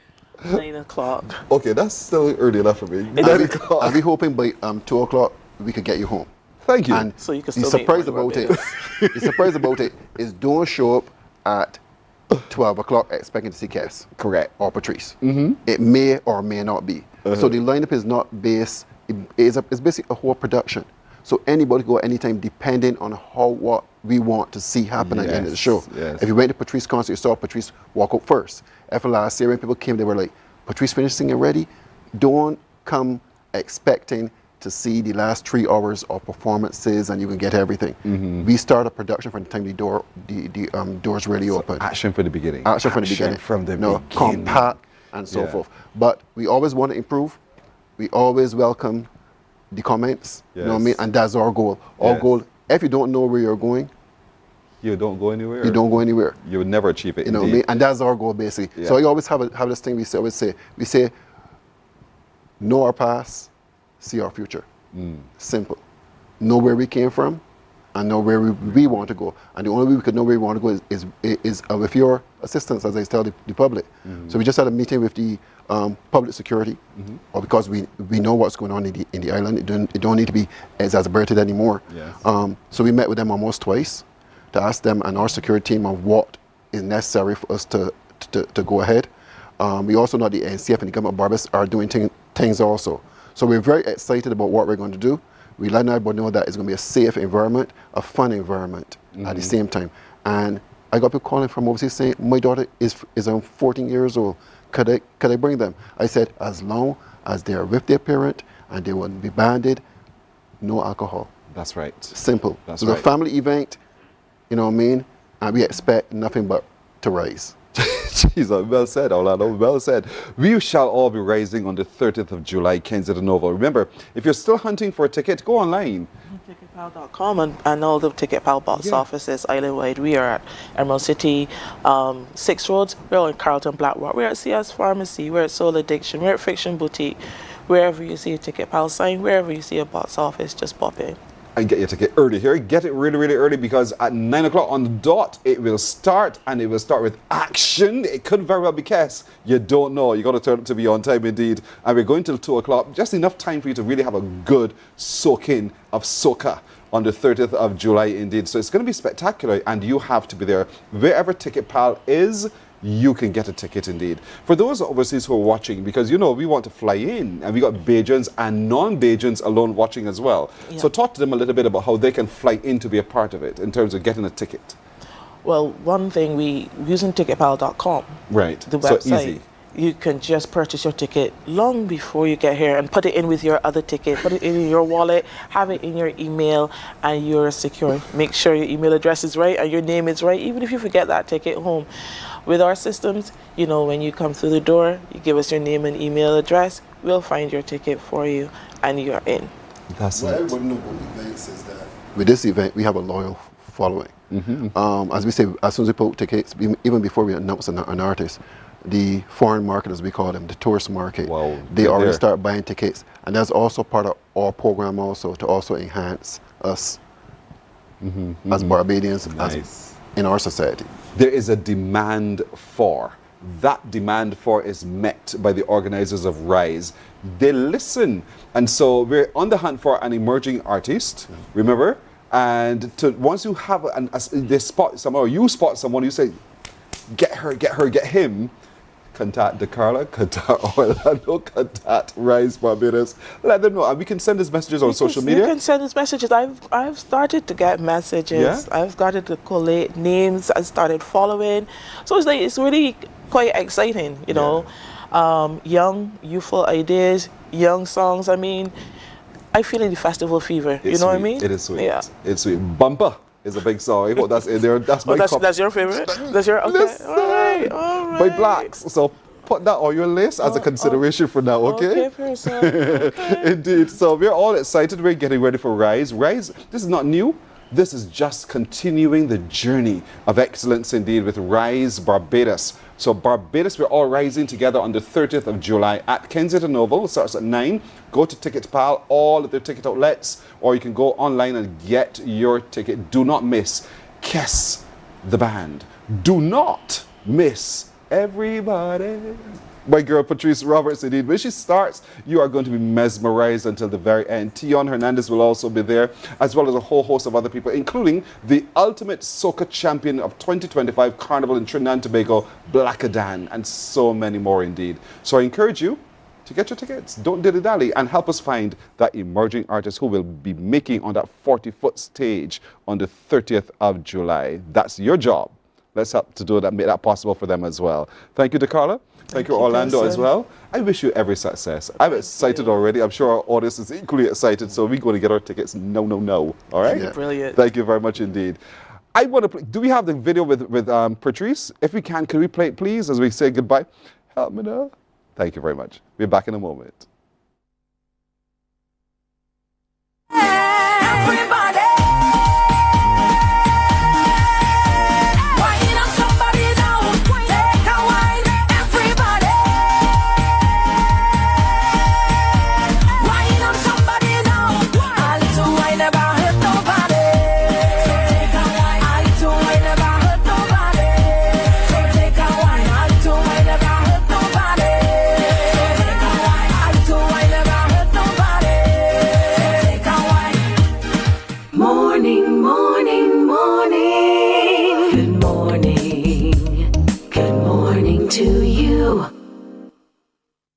Welcome to Nature's Discount, the ultimate health food store. At Nature's Discount, we have thousands of quality products at great prices. Hi guys, Dottie here with Nature's Discount, and today we are talking about Solar Ray Microbiome Probiotics and why you should be taking them. And we have well over 3,000 amazing products to help you get healthy. For your health tips, tune in to CBC TV 8 every Monday, Tuesday, and Thursday for Nature's Discount, sponsored by Get Healthy Incorporated.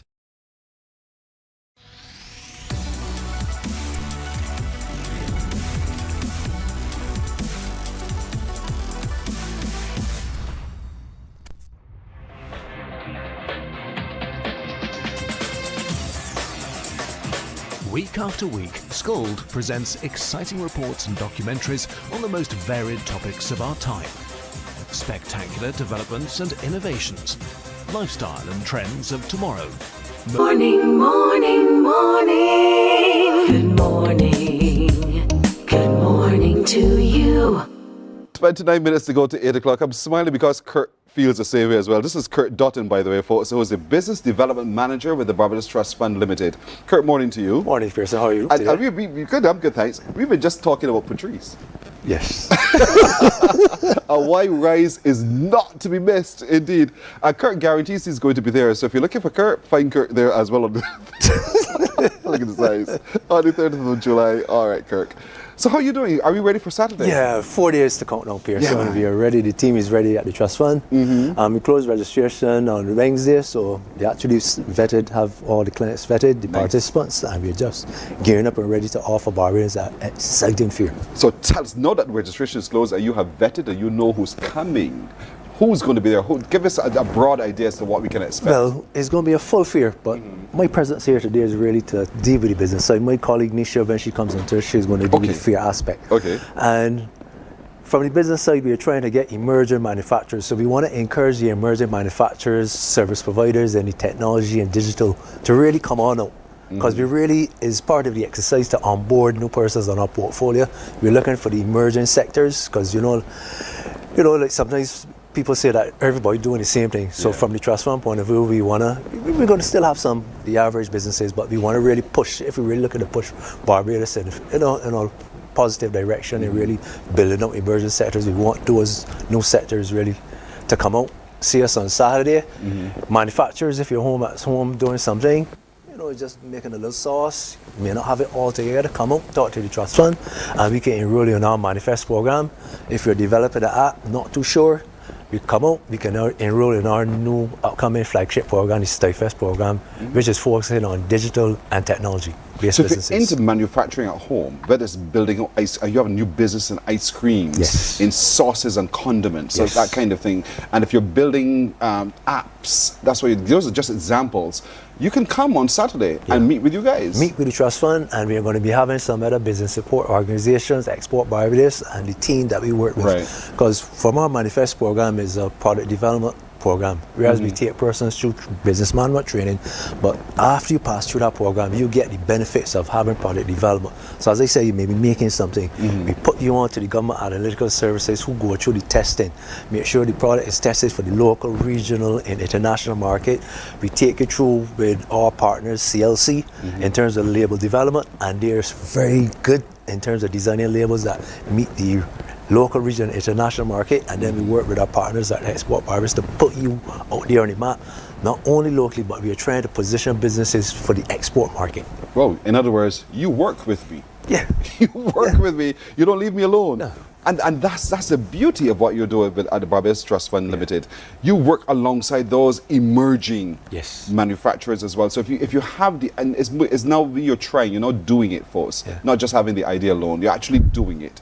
So if you're at home, there's a little girl who we met when we talked about our lovely young people, exceptional young people, and she does ice cream. And I remember buying a tub of ice cream from her. It was really delicious. So in St. Lucie she lives. So if someone like her, for instance, who sees her fledgling business as one that her mother exports it, her mother drives around with it. This is an opportunity for her to come and say, meet with them, meet with you, and look at the opportunity to scale up. And meet at a do market. Yes, and for those persons too, we are providing a booth space. You don't have to pay. Okay. Just as I said, registration for the businesses that are going to set up, and we would be selling products and offering service that has been closed. But for persons, you're trying something, you really want to come down and get positive feedback from the trust fund along with all the other business support organizations. Just give us a call at 228-325-3275 and we can book you on a space. You don't have to pay for the space because we're providing space for you to come and set up. We just want to meet with you and give you the guidance that is needed to make the project a success. Sweet. 228-3275. 228-3275. If you're an emerging manufacturer, small in size but want to scale up, meet with the Barbados Trust Fund Limited on Saturday, 228-3275. You need to call now to let them accommodate you as well. And this is all happening where? Weymouth, in the center. It's where all the action is in Barbados. This is not ready for soca. I like it. All right, so Weymouth, it is on Saturday. 10 to 6. 10 to 6. We are going to be doing setup from tomorrow. And as we all promised at the Trust Fund, we are going to be putting on an excellent production. Entrepreneurs, Kids Zone, live entertainment. We are going to be having Grateful Cold, Saddest and Lead Pike, along with an additional artist. So we hope it's a family pack day.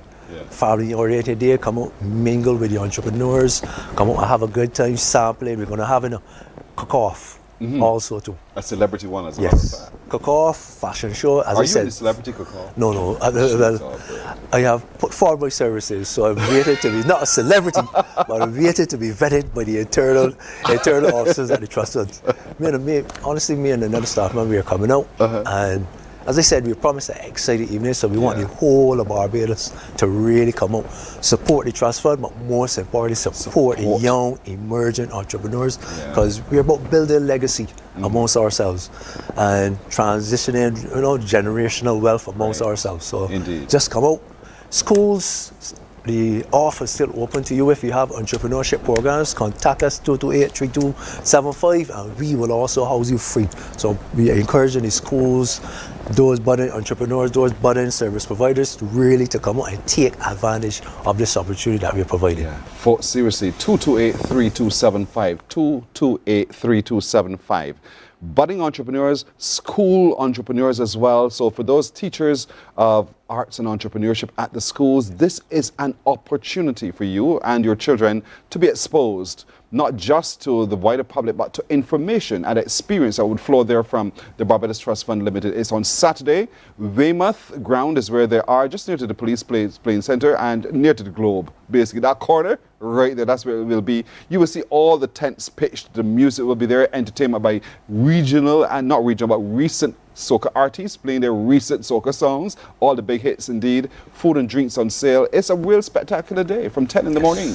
So it's a great shopping space for you as well. So I would encourage all of you in that area and all around Barbados to come to the Weymouth playing field this Saturday from 10 in the morning. Kirk, is there anything else you want to remind us of? Yes, I forgot one thing. Again, emerging entrepreneurs, those who want to start a business, we're going to be giving a 50% discount via raffle to those persons who want to register the business. So you can come on down and come on over to the Trust Fund booth and we're going to give you a raffle ticket and you will have the entitlement, when we make the raffle, to be entitled to 50% off your business registration, which is going to be fully funded by, the difference is going to be funded by the Trust Fund. Nice. cheese on bread. What am I making? Why am I sticking around? You have to start building something and getting manufacturing going, because all of this work comes from the Barbados Trust Fund Limited. So the opportunities are real, they're rich, they're meaningful, they are impactful, and that's why we have to be there, folks. So I want to encourage all of you emerging entrepreneurs working hard at manufacturing. You're making it home, but you want to be able to scale it up. Come, call 228-3275. Let them know what you have, that you're interested. They will make the space for you.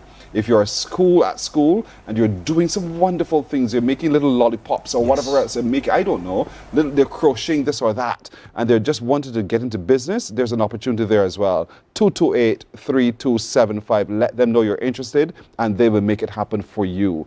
If you are already existing and you don't know what exists and you want to see what exists, come to this expo on Saturday, Weymouth Playing Field, beginning at 10 in the morning, all through the day, with entertainment, food and drinks on sale. There's a children's zone as well, so bring the entire family and benefit indeed. Thank you so much, Kirk. Okay, thanks, Chris. And I wish you well and Thanks everything so that's much. going on there, my So brother. much. All right, we're back in just a moment. Morning, morning, morning. Good morning. Good morning to you. Get ready for a full day of fun, flavor, fashion, and family at the Emerging Entrepreneurs Manufacturing and Services Trade Fair and Expo, proudly presented by the Barbados Trust Fund Limited in collaboration with the Office of the Supervisor of Insolvency. Join us on Saturday, June 28th from 10 a.m. to 6 p.m. at Weymouth Grounds, where we're shining a spotlight on the island's rising stars in business. Explore a wide variety of local offerings, from natural skincare and handcrafted accessories to standout service providers and so much more. Bringing the kids, we've got you covered with the Free Kids Zone. Plus, enjoy popular DJs and live entertainment, keeping the energy high all day long. Don't miss crowd favorites like the cook-off and the fashion show. It's all happening Saturday, June 28th at Weymouth Grounds. See you there.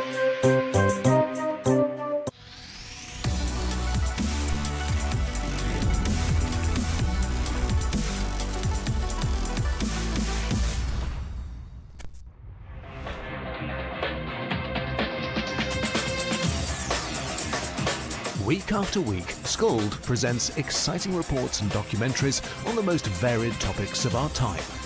Spectacular developments and innovations, lifestyle and trends of tomorrow, mobility and tourism, health news, highlights from art and culture.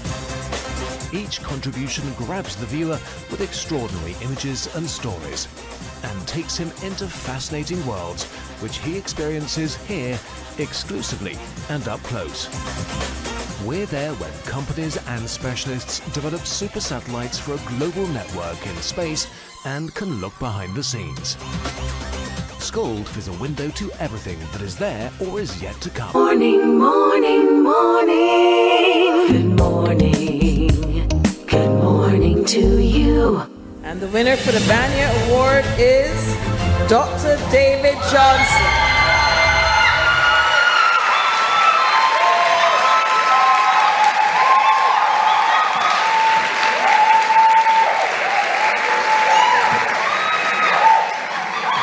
Dr. David Johnson is the founder and president of Let's Unpack It, a Barbados-based youth-led NGO trailblazing in 17 Caribbean territories, working closely with government ministries, civil society, and international specialized agencies.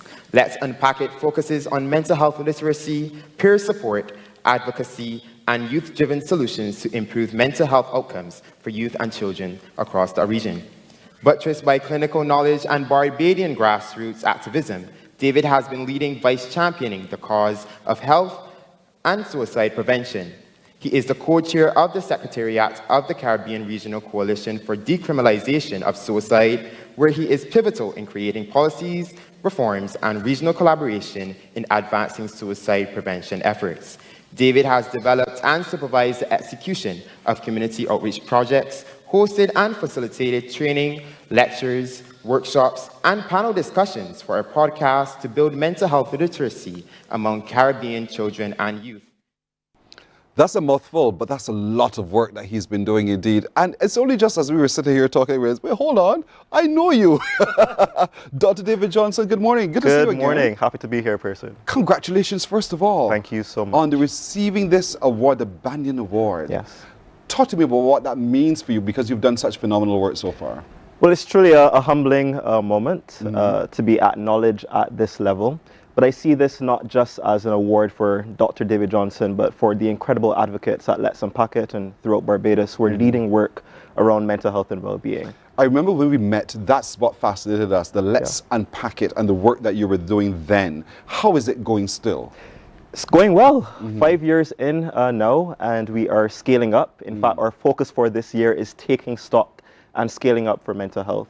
We've been fortunate this year to be leading a number of conversations with young people. We recently wrapped two symposia, one with the Ministry of Health and Wellness and one with PAHO, which gave us incredible insight into what young people are thinking about mental health, where they want to see us go for mental health and well-being, and how can we better serve them from the way that we structure our mental health services, but also to the way that we deliver programs out in the community. And so we're doing great work. I'm proud of what we've achieved so far, and I'm just calling for all Barbadians from all walks of life to join us on this journey. Let's Unpack It, if I recall, is a collective of young people. Yes. Who finish it? Yeah, who boost awareness about mental health and well-being, who challenge the stigma out there, and who make sure that every young person throughout Barbados and the Eastern Caribbean can recognize their right to mental health and well-being. Are you seeing success from the effort? Yeah, absolutely. How do you measure it? Yeah, I think the number one thing is, can we make more young people aware about mental health and well-being? I don't think a lot of people understand that mental health at its root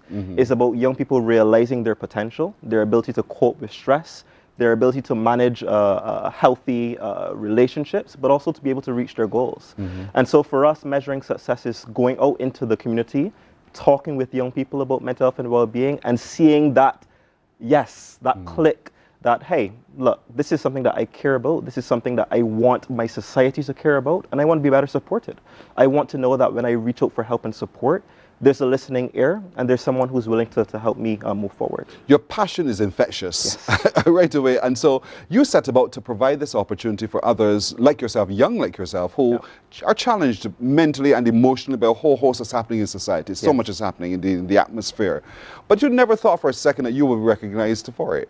No, this was, I looked at the lineup of young people who are leading incredible work, Pearson. And I think this is the benefit and the beauty of the National Youth Awards, that for once we're highlighting the work of young people throughout Barbados and highlighting the positive. And so I look around me and I see so many youth advocates in the health space. No, I didn't expect to be recognized, but I'm grateful nonetheless to be seen as a leader within the space, and for mental health as well to be under the spotlight. From your experience as an awardee, and knowing that there's so many other young people there's some other young people as well who are sitting back and thinking, they have thoughts, they have ideas, they have a passion, but they do nothing with it. What do you say? Let your light shine. I think when I look back at the journey of Let's Unpack It, this all started as a struggling medical student who wanted to make a change, who wanted his community to feel supported. And I started as an Instagram page. I had no clue this will become an NGO that is well regarded throughout the region today. And so my challenge to young people is to step up, let your light shine, and just start. You don't need to have all your ducks in a row. You don't need to have it all figured out. Start, find your community, and just go for it. I was going to ask you about the community, but you've answered it indeed. The banyan tree, the symbol of the banyan tree is also significant, I believe, because Karen Oliveira said he's awesome. He relates and understands young people, a very humble young man. These are people who are on social media for the show who are commenting about you. Patricia Ben says, good morning to you, Dr. David Johnson. Congratulations to you. Thank you. And so our viewers, Marcia Rock, congratulations, David Johnson, and on and on and on they're saying, which is a good thing, because recognition is also important for what you do as well. Because now that people know that Let's Unpack It exists, it provides that opportunity. Absolutely. And so we're eager to connect with you. In fact, we're about to start on a very rigorous camp program campaign. And so we want to come into your camp. We want to come into your school and talk with young people. We want them to know what mental health is. What are the resources available? Let's support you in getting that done. It's so sad that as today is, so many young people are struggling this kind of way. And so Let's Unpack It is a solution. Yes. It's an opportunity as well for camps, you said. Summer's coming up. And so if anybody wants to reach out to you to get that opportunity by having your services come to them, how can they do so? So reach out to us on Instagram at Let's Unpack It Co, Let's Unpack It CO. You can also send us an email at projects@letsunpackitco.com. We'd love to engage with you, talk about what we can do to shape a program that serves the young people in the best way. This young man is Dr. David Johnson. His organization, Let's Unpack It. He's a medical doctor. He's working up, but he loves, his passion is helping you through your mental illness. I'll use the word deliberately, because if you're having suicidal thoughts, they can help you in Let's Unpack It. If you're struggling with the realities of life, Let's Unpack It can help you with that as well. And so he's ready to help you indeed. Congratulations. Thank you so much, Percy. Congratulations. And I'm sure you'll convey this to the rest of your team as well, from all of us Most here at Mornin certainly, and some of them I know are watching as well. Yes.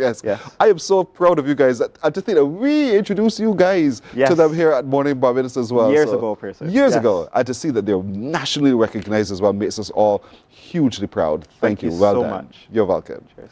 We're back in just a moment. Morning, morning, morning. Good morning. Good morning to you.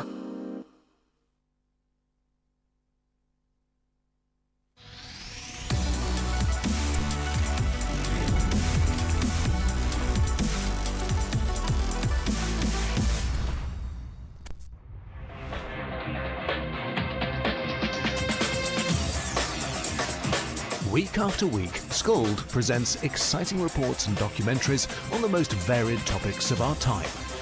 Spectacular developments and innovations, lifestyle and trends of tomorrow, mobility and tourism, health news, highlights from art and culture. Each contribution grabs the viewer with extraordinary images and stories and takes him into fascinating worlds which he experiences here exclusively and up close.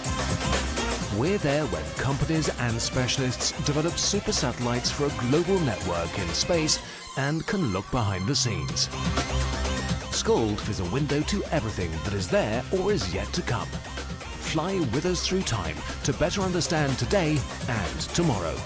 You've always wanted that. Scold, a look into the future.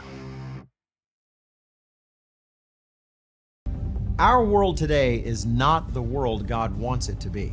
One of the reasons, which will surprise many, is that our planet, its governments, and its peoples are all living under the weight of Satan's rule. From the beginning of mankind's existence to today, human history is the written record of what it means to live under the rule of the devil. Yet that rule is coming to an end, and what a difference that will make. Every Sunday at 9 a.m. on CBC TV 8, And the winner is Antonio Aline.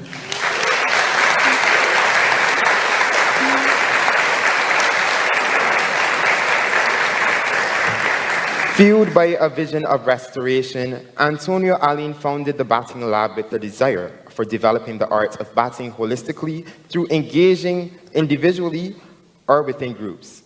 Through this initiative, Antonio has demonstrated his passion and commitment to the development of cricket in Barbados. This initiative fueled a technological... my apologies. This initiative fueled a technological-based, player-centric model supported by coaching development programs used simultaneously to support player development through data analytics and master classes in batting. The Batting Lab has allowed Antonio to host workshops at his home club, Windward Gardens, in ICC-level pitch preparation and to contribute to sharpening the talents of players in Barbados and across the region, from grassroots to the international level. Antonio is a certified project manager and holds a master in financial and business economics, leading to his selection by Cricket West Indies to the project manager for the ICC Men's T20 World Cup in 2020. That's Antonio Aline. Let's talk to Antonio Aline now. And let's start there, Antonio. Good morning, by the way. Welcome. Congratulations. Thank you. Good morning, Pearson. Good morning, Barbados. To be selected as part of by Cricket West Indies for the ICC T20 Men's World Cup last year, what did that feel like to you? That was an immensely proud moment for me. It was always a dream of mine, I guess, to contribute to cricket in the region, and probably to play for West Indies was the first objective. But when I was at university here in Barbados as part of the elite cricket program, I recognized that potentially I also had something to give off the field in terms of administration. So that was probably 2013. So for it to come to fruition roughly a decade later, I felt like I was definitely living my dream. It seems as if you live and breathe cricket. Why? Definitely. To be honest, cricket is what I know. Cricket is my passion. From the age of 3, I had a bat. It's probably the smallest cricket bat that they've ever made. One from Sports and Games, a little skipper bat. Yes. Little bigger than a signature bat. But yeah, cricket is what I've known all my life. My middle name is Brian. I was born in 1994. As you know, that's the year that Brian Lara scored that 375. So I come from a cricket-loving family. Cricket was in my DNA, it's in my name, it's in my blood, it's what I've known all my life. So naturally, the batting lab is where you live, you do your work, you build your engine, so to speak. Yes. How has that been going for you? It's been tremendous. We opened doors in March 2023. It's been a steady incline in terms of our customer base. Our primary target market is aspiring professional cricketers and professional cricketers. And I think we've definitely been able to hit that nail on the head, catering to the club cricketers. And now we have a thriving junior program that's up and running as well. So I think business has been good. That's good. And so you see the output through the performance of our cricketers around the region, and whether it's in club cricket, local cricket, wherever the cricket is played indeed. And so when we see that, we know that a lot of those came through the batting lab. A lot of those came through your hands and what you do. Do you know who nominated you for the National Youth Award? Yes, I do. Yes, I do. Really? Yep. One of them is a client, and then one of them is my wife. So at least 2 people you know who nominated I'm not you. sure if there were any others, but those but 2 at I'm least you know familiar those with. 2. Yes. And so when they put the wife aside for a moment, naturally she's excited about you, but the client, what did the client say to you when they said, I'm going to nominate you, Antonio? Yeah, they said, let's get all of the data. Let's get all of the information that you have, because we do rely on a bit of a SMART process. As a trained project manager, you know, I rely on SMART: specific, measurable, attainable, realistic, time-bound. So he actually pushed me to provide him a lot of data so that the submission could be quite comprehensive. And I was thinking initially, well, maybe we don't need to go that deep, or maybe, you know, maybe this year might not be the year. But he said, nah, if we're doing this thing, make sure you put your best foot forward. So he asked me a lot of probative questions, asked me about session counts and some of the stats of our top performers. And because that's in our daily approach, it was very easy to just provide him with those details, and I guess the rest is history. The client could have simply said, thank you for the service, I've paid you, I'm good, go, bye, see you. Yes. But the client came back and said, you know, Antonio, there's something special about you. I will nominate you, so I need A, B, C, D, E, F, G, the whole gamut of information. And did that warm your heart to know? It definitely did. It definitely did. I think the bond between me and this particular client is cemented, is not something that someone will do for you any and every day, and to put that level of effort and detail, I'm very thankful and, you know, appreciative. So you sat there in the hall, all the nominees were listed, yours was one of them, and you thought what? I thought I had a very good chance. Honestly, I did have a global reach in the year. Managing as project manager a global T20 World Cup is no mean feat. It's quite a significant undertaking. So I felt I had a good chance. Yeah, and then your name was called. It's like, duh. When my name was called, I was very elated. I was really happy. I felt it was an opportunity to be recognized. You were so calm and composed walking up the steps. Or were you trembling inside? No, I was pretty calm. I think that is one of my key strengths. Very calm, very composed individual. Yeah. So you did it well. And so we congratulate you. The Conrad Hunt Award you received. Conrad Hunt, you know, a big name in cricket. Correct, massive. And massive. And so talk to me a little bit about what this holding the award named after him means to you. I think holding the award, I did not get the opportunity to play Test cricket, but he did. So receiving an award in his name is of significant value to me. To be told to your children. It feels as though I've gotten this much closer to playing a test match. To be told to your children. Yes. Indeed. Antonio, Aline, congratulations. Yep. Well done, thou good and faithful servant. Yep. Well done. Thank you so Pearson. much. You're welcome. You're welcome. We're taking a break here. We're back in a moment. Morning, morning, morning. Good morning. Good morning to you. Our world today is not the world God wants it to be.